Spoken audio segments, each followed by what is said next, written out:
اب یہ اہل ایمان، حضور کے بعد اہل ایمان کا تذکرہ ہو رہا ہے، محمد الرسول اللہ والذین معہ، اب معہ جو تھے اہل ایمان، وَلَمَّا رَأَى الْمُؤْمِنُونَ الْأَحْزَابَ، اور جب اہل ایمان نے دیکھا ان لشکروں کو،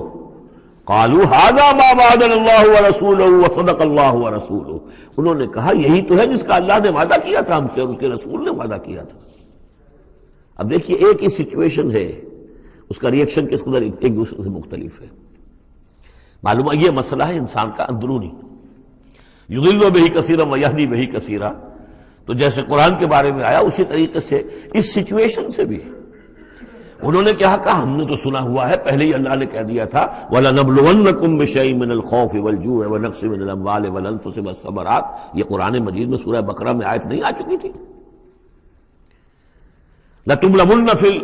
فِي أَمْوَالِكُمْ فِي أَنفُسِكُمْ وَأَمْوَالِكُمْ، یہ کیا سورہ آل عمران میں آیت نہیں آ چکی تھی؟ یہ تو چیزیں وہی تو ہے جس کا کہ ہم سے وعدہ کیا تھا۔ وَلَمَّا رَأَى الْمُؤْمِنُونَ الْأَحْزَابَ، جب دیکھا اہل ایمان نے ان احزاب کو، قالوا هذا ما وعدنا اللہ ورسولہ وصدق اللہ ورسولہ، اور بالکل صحیح کہا تھا اللہ نے بھی اور بالکل صحیح فرمایا تھا اس کے رسول نے بھی، وما زادہم الا ایمانا وتسلیما، اور نہیں ہوا ان میں کسی شے کا اضافہ مگر ایمان اور تسلیم، ایمان کے ساتھ تسلیم، سر تسلیم خم، سر تسلیم خم ہے جو مزاج یار میں آئے، جو اللہ کی طرف سے فیصلہ ہے،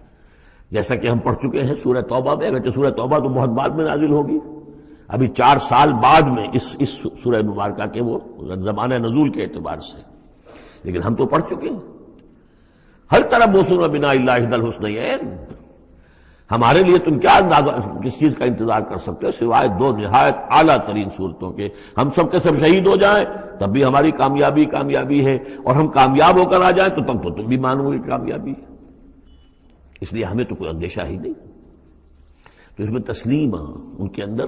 اور ہم بھی تسلیم کی خو ڈالیں گے، بے نیازی تیری عادت ہی صحیح۔